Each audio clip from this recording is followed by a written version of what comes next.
No, it's madness. Madness. Political rascality. I'm serious. And this is what we used to see during the military. The same military that President Bola Ahmed Tinubu fought. He is doing the same thing.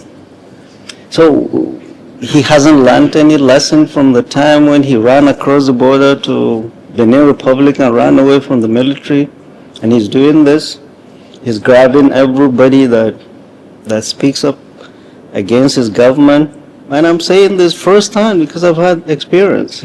They came to my house, grabbed me with 5 armed policemen and took me to EFCC, kept me there for 5 days and incarcerated me in Kuje for 3 weeks. For what? They could have sent all their charges with Bolt and I'll meet them in court the next day. But they're doing all of this to intimidate people in a democracy. This is scary, this is irresponsible governance, and this we will not allow to continue.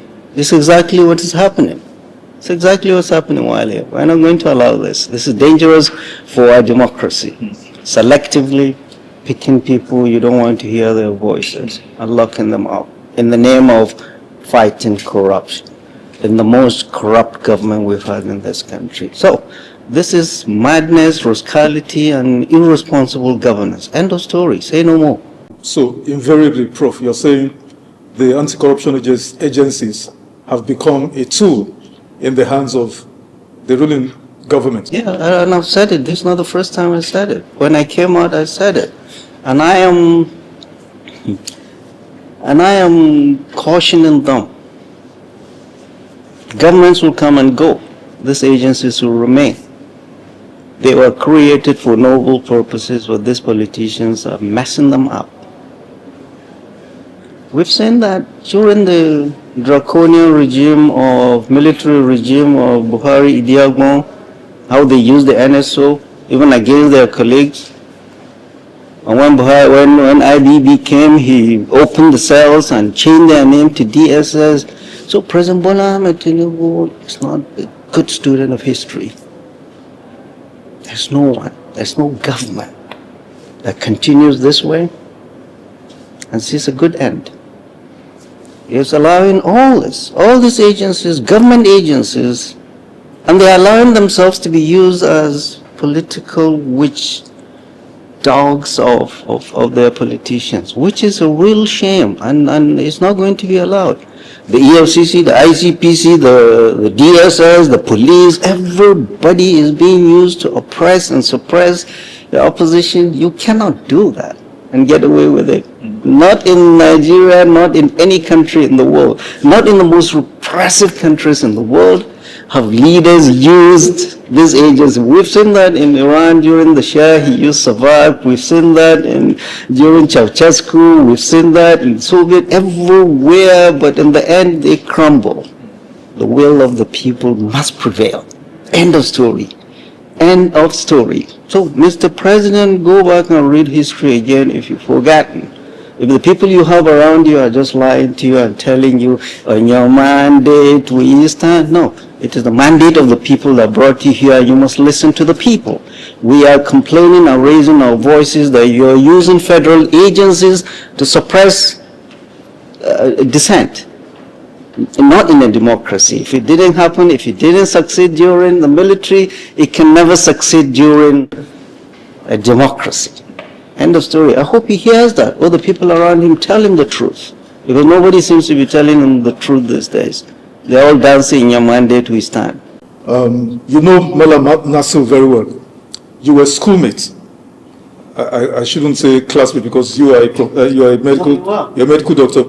Okay, well, right. We were in School of Basic Studies Zaria. We went to ABU Zaria together in 1976. So I've known Nasir El-Rufai for 50 years today. Fantastic. He studied quantity survey, and I went into medicine. So, and I've known him all this life, 50 years old. Fantastic. So I dial back to that bit of history.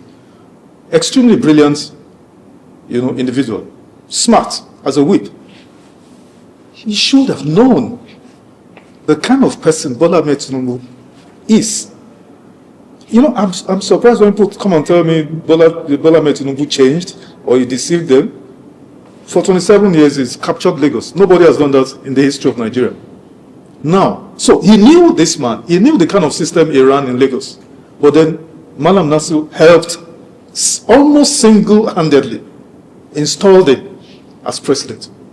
And then the monster, using that word, just like, you know, figuratively, that he installed has turned against him. Does Malam Nasir, does it deserve sympathy or its comeuppance? No, you see, and if anybody tells you Nasir knows Bola Ahmed Tinubu, he said it. They were not political. Yeah, of course, associates, yeah. Yeah. But like you said, President Bola Ahmed Tinubu, if there is one person he should thank for being the president today, is President Malam Nasir El-Rufai. Malam Nasir El-Rufai defied everything in the north, burnt a lot of bridges, and said the presidency must rotate to the south. And he worked tirelessly for that. Burnt a lot of bridges too. So, and he did not want to, and he said it in public, he did not want to join President Bola Ahmed Tinubu's government. There are clips President Bola Ahmed Tinubu in public said, Nasir, don't go away, I want you to work in my government. Right? Nasir stayed. And of course the people around him, it's all political machinations. They knew. Well, they wanted to humiliate him in public during Senate screening. They say, oh, after he finished his presentation, they say, oh, there is security report that. So they refused to do that. And we all know it is all political machinations. A security report, for goodness sake. He walked away, left them, reinvented himself as the lightning rod of the opposition. And that's what's scaring them, because they know. They know how he brought him here. He was the intellectual arrowhead of his presidency, and they know the damage politically he can wreak on them in the opposition. Okay, so while I'm asking you, this is a president in the government. They're beating their chest and telling the world, we have 34 or 30, whatever number of governors out of the 36 in our party. So why are they scared? Why are they scared grabbing everybody? It just tells you it is just a sandcastle.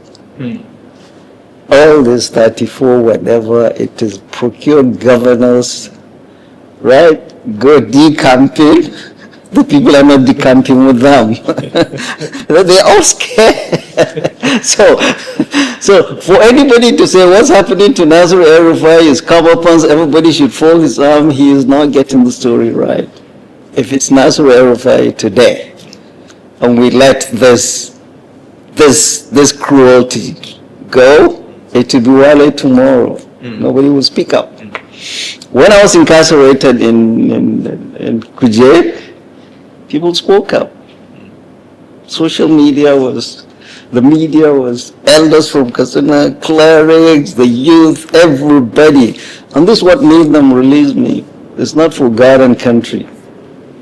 So we will raise our voice against any cruelty to any human being, regardless of his political persuasion. When Nasir El-Rufai was the governor of Kaduna State, I was in the forefront, fiercely criticizing his government and that of President Bola, that of President Muhammad Buhari, who is from Kaduna.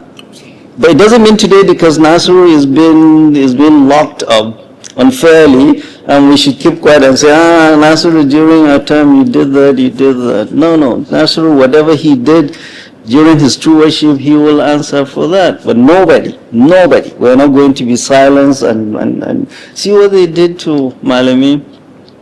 They went to his house, he was living, and then they put the red line. So, Mr. President, be careful. This is not going to end well. It's never ended well for leaders that told this line. It's never ended well for leaders that did the same thing. Do the right thing. If they're not doing this in your name, wake up. There are some people that are sabotaging your government. And then you will say, I didn't know. all these people singing on your mandate. You go around, look around Bola Ahmed Tinubu. None of them contributed 1/10 of what Nasir El-Rufai contributed to his success. 63% of President Bola Ahmed Tinubu came from the north, not Lagos. And Nasir had a hand in getting the vote, talking to people, so this is how you pay him? You know, these questions, I just needed to make this clarification. These questions are not, they're aggregations of, fillers from our viewers and whatever. So some of the other feedback, and you alluded to it even in your last comment, is that when Nasir was governor of Kaduna State, he demolished people's homes. In fact, some of his political colleagues who now turned, opponents, he went, roughshod, pulled down their buildings. Senator Suleiman Nkuyi ran Shehu Sani out of town. They're all friends. He deposed traditional rulers, fought people, even yourself, like you said. So some are now saying that karma, you know what the popular American cliche, we can't use that language on TV, that it's karma, pursuing and Nasir. What do you say to that? Like I told you, yes. Whatever happens to any human being, Yes. and I'm sure Nasir El-Rufai will be surprised that I am in the forefront, and I'm because that's the right thing to do, to be honest. Look, I'm a doctor. We went into medical school to do good. Hippocratic oath. We went into medical school to do good to human beings.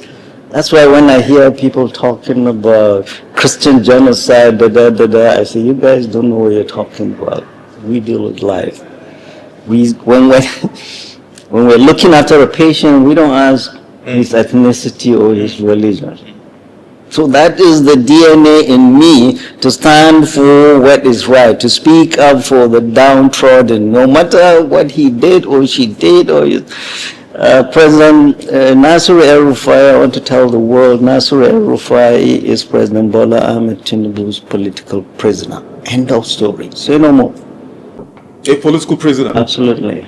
And we're going into the world to tell the world that he's been held because he is differently politically, he's opposing the president. I've seen the charges. Laughable. I mean, irritating. You think so? Absolutely. For a governor, they say, $5,000 or $10,000. This is a mess. This is laughable. And I say, when I looked at it, I say, and I have friends who are lawyers. Some up in the apex courts who were in school together, sent to everybody, say, this is all you guys got? Is this all they got? All this gra-gra, this is what you got? For goodness sake. Like me, all this gra-gra, they grab me this and this, I saw the charges. Is that it? And I'm shocked, really disappointed and embarrassing. Anybody that has done EFCC, DSS, when it was NSO and police, when it was real police or the military, and they look at this, they shake their head. Say, what's happening to our people now? What's happening to our people? What have we become? They are laughable, to be honest. So, if you say they are laughable charges, the charges are laughable. So, the possibility, even though you are not a lawyer, I'm not a lawyer, but we have, and we're educated people anyway. So you're saying these charges cannot stand legal scrutiny? They are now in court. And whatever is in court. So assuming El-Rufai is convicted and jailed, what will be the reaction of the North? He won't be convicted, and I tell you, there's very good lawyers to fight that. And in spite of what we all say about the judiciary, is this and that and this and that, is honestly it's our last hope. I'm also in court. This is what they want to do. Anybody that is speaking up against them, they want to put the tire of legal, they keep dragging you and getting you, decommissioning you, getting you out of the judiciary. No matter how bad we say it is, you have good lawyers, they have their lawyers, the judges there waiting to hear your argument. Prove your case. If you say I do this, oh yeah, after they are in court, then you keep quiet. Let the judicial process. This is laughable. I'm not a lawyer, but I can defend El-Rufai. He would not go to jail, I assure you that. what they want to do is decommission Nasir El-Rufai and get him out of the process until after the election. This is what they want, and we'll not allow that. There were rumors, and I'm sure you heard too, that while in ICPC detention facility, offers were made to him, and I emphasize rumor. You know, we don't speculate, but that's what we heard, that the offers were made to him, drop this anti-government posture. You know, don't even do politics, maybe until when, you know, the president leaves office, and then you can take a walk, you know, take a bow and go. I'm sure you heard that too. Does that tally with what you're saying? Yeah, and it's not surprising. They made such overtures to me too. Oh, they made that to you? Not, they will go through Kanikani. Exactly. You know, let's walk. Isn't that what they are doing with these governors who come to us? You'll be forgiven, like all your sins will be forgiven and all that, but the right to associate with any group, politics, is a constitutional right that cannot be denied to anybody. They don't know the kind of schooling we had. We were brought up in the 70s in the abuse area, and all the universities at that time to question authority. Absolutely. So unless all our generation dies and you have this young generation that sees corruption as a sin, we were not brought up that way. We were brought up to question authority, and we'll continue to do that. And we cannot be intimidated by the corrupt, to be honest. We will fight for what is right. And Nasir El-Rufai cannot be, you cannot bring, please sign this and don't talk. No. They should go and look for somebody